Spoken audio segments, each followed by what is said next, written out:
શહેરમાં શ્રીજી ઉત્સવ દરમિયાન થઈ રહેલા ચમકલાઓને લઈને પોલીસ દ્વારા સંવેદનશીલ વિસ્તારોમાં ગઈકાલે રાત્રે ફૂટ પેટ્રોલિંગ કરવામાં આવ્યું હતું. Border security force, central reserve police force, rapid action ફોર્સને સાથે રાખીને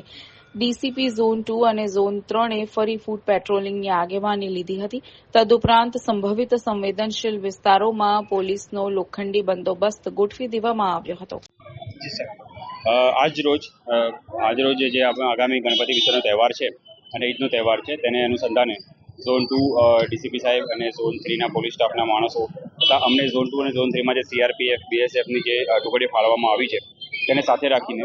આજરોજ ઝોન 2, 3 અને 4 તમામ વિસ્તારમાં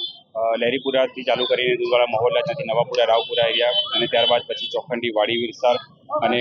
રણખાના રોડ થઈને માંડવી થઈને લહેરીપુરા સુધી પૂરું કરવામાં આવશે. અને આ જે ફૂટ પેટ્રોલિંગ છે એ